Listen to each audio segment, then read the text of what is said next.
بالله من الشيطان الرجيم.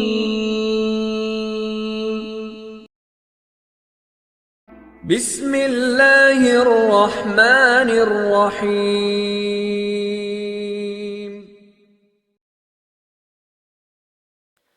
بسم اللہ الرحمن الرحیم نحمد و نصلی علی رسولہ الکریم اما بعد. جیسا کہ پچھلی ویڈیو میں آپ کے سامنے ایمان مجمل کی بات ہوئی تھی اور یہ وعدہ کیا گیا تھا کہ انشاءاللہ ایمان مفصل کی بھی تفصیل اور مختصراً اس کی جو تشریح ہے وہ آپ کے سامنے پیش کی جائے گی. ایمان مفصل: آمنت باللہ و ملائکتہ و کتبہ و رسلہ والیوم الآخر والقدر خیرہ و شرہ من اللہ تعالی والبعث بعد الموت. سب سے پہلے تو ہمیں ان دونوں کو زبان سے ادا بھی کرنا چاہیے اور مسلمان ہونے کے ناطے ہمیں اس کا پڑھنا بھی آنا چاہیے. بہت سے لوگ ایسے ہیں کہ ان کو ان کا نام بھی نہیں آتا. کوئی مجمل کہہ رہا ہے، کوئی مجمل کہہ رہا ہے، کوئی مجمل کہہ رہا ہے، تو بہت یعنی کہ الٹے سیدھے نام لیے جاتے ہیں. مفصل ہے اور اس طرح اس کے بھی بہت سارے معنی یعنی کہ لفظ غلط ادا کیا جاتا ہے. تو ہمیں عربی کے جو الفاظ ہیں وہ عربی لغت کے مطابق، لہجے کے مطابق ادا کرنے چاہیے. جیسے کہ ہم انگلش میں اگر ہم تھوڑی سی غلطی کرتے ہیں تو سامنے والا ہنستا ہے، وہ کہتا ہے کہ یہ کیسا جاہل ہے، ان پڑھ ہے، اس کو بولنا ہی نہیں آتا. بلکہ بعض لوگ تو منہ پہ کہہ بھی دیتے ہیں کہ اگر نہیں آتی تو اردو میں ہی بات کر لو، اپنی زبان میں ہی بات کر لو. لیکن جب ہم عربی میں کوئی لفظ پڑھ رہے ہوتے ہیں، یہاں تک کہ ہم کوئی دعا وغیرہ ہی پڑھ رہے ہوتے ہیں، تو وہاں پر ہم غلط کریں، صحیح کریں، نہ ہمیں خود اس میں کوئی تعجب اور افسوس ہوتا ہے، نہ سامنے والا ہمیں ٹوکتا ہے اور کہتا ہے. اس لیے کہ ہم دونوں غلطی میں مبتلا ہوتے ہیں. تو جب تک ہم ان کی اصلاح نہیں کریں گے، صحیح نہیں کریں گے، تو یہ صحیح نہیں ہوگا اور ہمیں تعجب بھی نہیں ہوگا اور افسوس بھی نہیں ہوگا. بہرحال عرض یہی ہے کہ سب سے پہلے تو ہمیں ان کا نام اور ان کی مکمل جو الفاظ ہیں ان کو سیکھنا چاہیے. جیسے کہ پچھلی ویڈیو میں آپ کے سامنے ایمان مجمل مکمل طور پہ بیان کیا گیا اور اس میں ایمان مفصل کو مکمل طور پہ آپ کے سامنے پڑھا گیا. تو سب سے پہلے ہمیں ان کی ادائیگی صحیح کرنی چاہیے. اس کے بعد ان کی مختصراً ہمیں تشریح اور تفسیر بھی معلوم ہونی چاہیے. آمنت باللہ و ملائکتہ، سب سے پہلا جو عقیدہ ہے وہ جیسا آپ کے سامنے پہلے بھی کافی ویڈیوز میں آ چکا کہ اللہ کے ساتھ سب سے پہلے ہمارا عقیدہ صحیح ہونا چاہیے کہ ہم اللہ پر ایمان لاتے ہیں. کس طرح لانا ہے، کس طور پہ اللہ پر ایمان لانا ہے، وہ آپ کے سامنے مختصراً بیان ہوا. وَمَلَائِکَتِهِ، اور ہم اس کے ملائکہ پر ایمان لاتے ہیں. ملائکہ یاد رکھیں کہ بعض کفار کا، مشرکین کا یہ دعویٰ تھا، وہ یہ کہتے تھے کہ ملائکہ جو ہے یہ چونکہ اس کے آخر میں تائے تانیث ہے، یہ مؤنث ہے، وہ یہ کہتے تھے کہ یہ اللہ کی بیٹیاں ہیں اور اپنے لیے بیٹے پسند کرتے تھے. قرآن پاک میں بھی اس کو بڑے عجیب انداز میں اللہ رب العزت نے بیان کیا کہ عجیب بات ہے کہ اپنے لیے تو بیٹے پسند کرتے ہیں اور اللہ کے لیے بیٹیاں کو پسند کرتے ہیں. تو بہرحال ہمارا یہ موضوع نہیں، لیکن بات یہ ہے کہ وہ ملائکت ہی، یہ اللہ کی وہ مخلوق ہے جو اللہ رب العزت نے نور سے پیدا کی ہے. یہ نور سے پیدا کی گئی مخلوق ہے جو انسانوں کی نظروں سے اوجھل ہے. ان کا کیا کام ہے؟ ان کا کام صرف اللہ کی عبادت اور اللہ کے حکم کے مطابق وقت گزارنا ہے.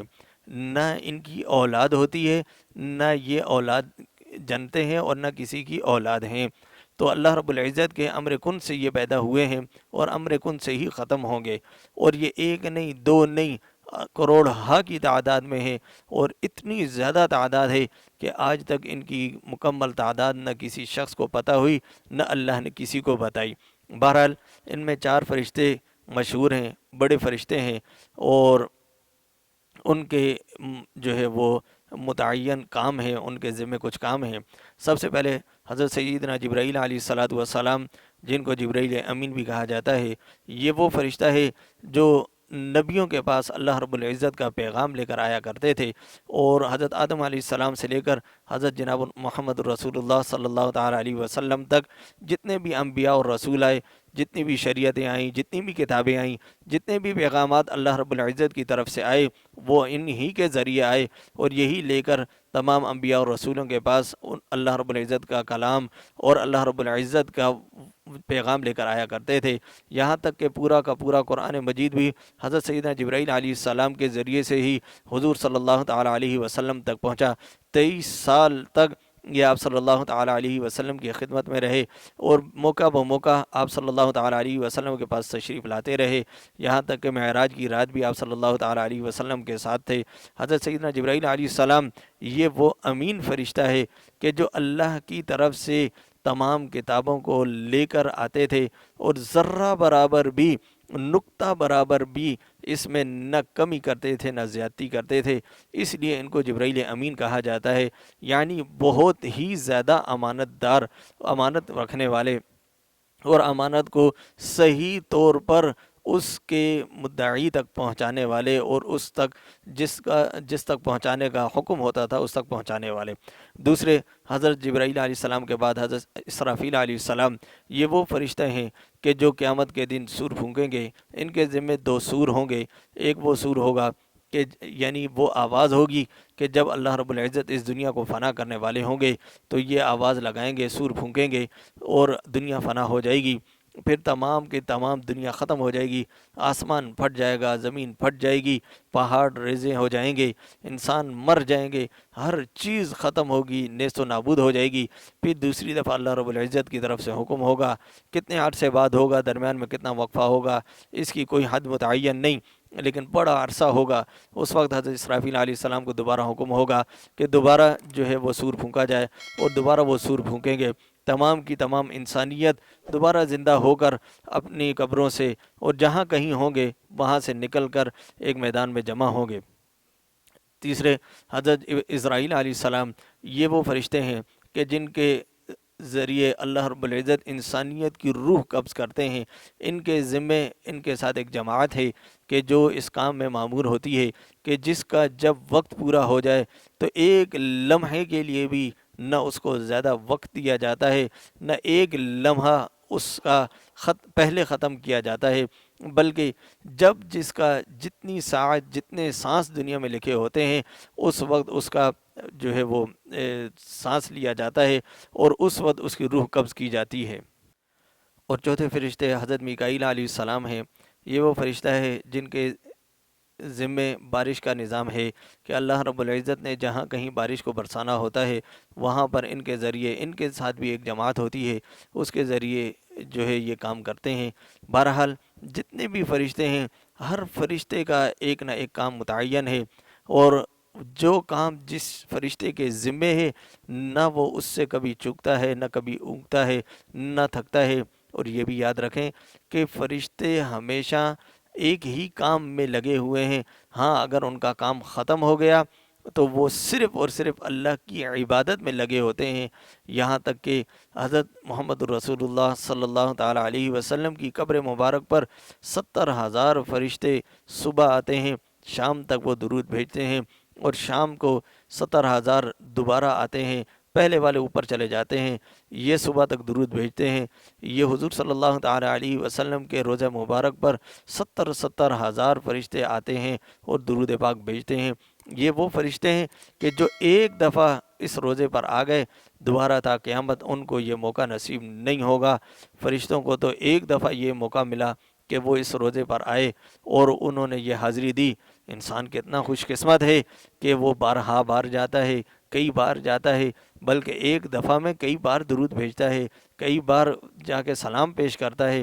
تو انسان کو اپنی انسانیت پر فخر ہونا چاہیے، لیکن یہ تب ہی ہے کہ جب وہ انسان ہو۔ اگر انسان انسانیت سے نکل جائے، حیوانیت میں آ جائے تو پھر معاملہ خراب ہو جائے گا۔ بہرحال تو یہ فرشتے ہیں جو اللہ کی ایک مخلوق ہے اور نیک مخلوق ہے۔ ان کے اندر معاصی نام کی کوئی چیز نہیں، اس لیے کہ ان کے اندر کوئی نفسانیت نہیں، نہ ان کی شادیاں ہوتی ہیں، نہ یہ کھاتے پیتے ہیں، بس صرف اور صرف اللہ کی عبادت میں لگے رہتے ہیں۔ وَمَلَائِكَتِهِ وَكُتُبِهِ، اور تیسری چیز اللہ کی جتنی بھی کتابیں ہیں ہم ان سب پر ایمان لاتے ہیں۔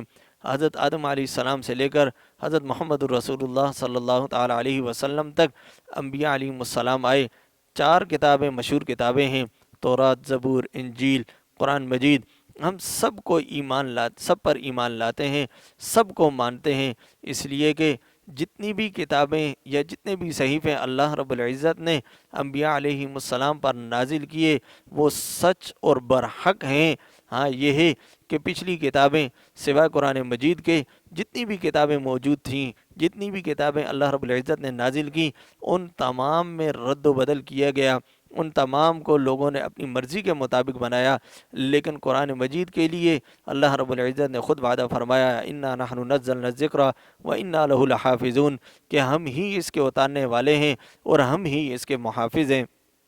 تو چونکہ اس کتاب کا خود رب کائنات نے وعدہ فرمایا تو یہ خود وعدہ ہونے اللہ کے وعدے کے مطابق اس میں کوئی رد و بدل، کوئی تبدیلی نہ کوئی آئی ہے، نہ کوئی آ سکتی ہے، نہ کوئی لایا ہے، نہ کوئی لا سکتا ہے۔ دنیا چاہے ساری کی ساری ایک طرف ہو جائے، اس میں تبدیلی لانے کی کوشش کرے، لیکن اللہ نے چونکہ وعدہ کیا تو اللہ اپنے وعدے کے مطابق اس میں نہ تبدیلی لانے دیں گے اور نہ کوئی لا سکا ہے۔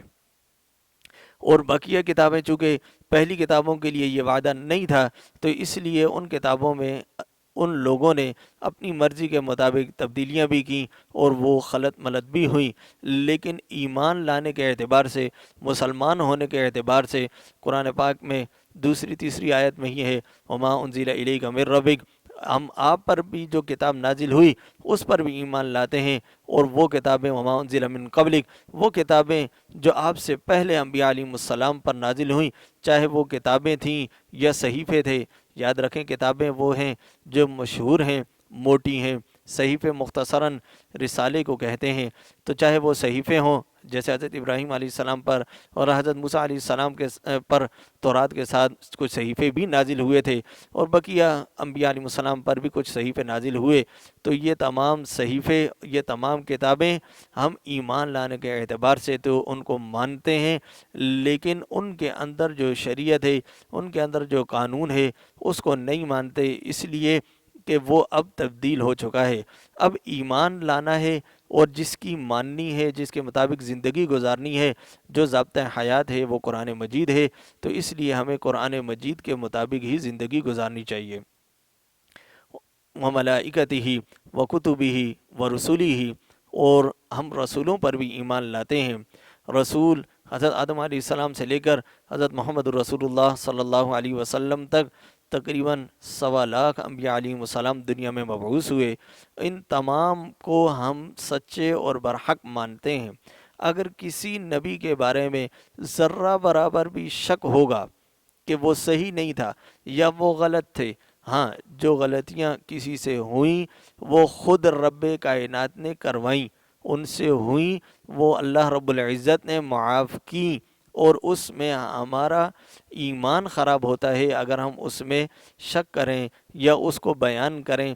ہاں جس طرح حکایتاً بیان کیا جاتا ہے اس طرح تو ہم بیان کریں گے کہ حضرت یونس علیہ السلام سے یہ واقع ہوا، اللہ رب العزت نے ان کو مچھلی کے پیٹ میں ڈالا، لیکن انہوں نے جب دعا مانگی اللہ رب العزت نے معاف کیا۔ اسی طرح حضرت آدم علیہ السلام سے غلطی ہوئی، لیکن یہ غلطی کے طور پر نہیں بلکہ یہ اللہ کا قانون تھا، اللہ نے دنیا میں بھیجنا تھا، تو اس لیے یہ غلطیاں کروائی گئیں۔ ہم یوں نہیں کہہ سکتے کہ وہ غلطی پر تھے، غلطیاں کرتے تھے، جھوٹ بولتے تھے یا گناہ کرتے تھے۔ معاذ اللہ، اگر کوئی ایسا عقیدہ رکھتا ہے، کوئی ایسا ذہن رکھتا ہے تو وہ ایمان سے خارج ہو جاتا ہے، اس لیے کہ نبی معصوم ہوا کرتے ہیں۔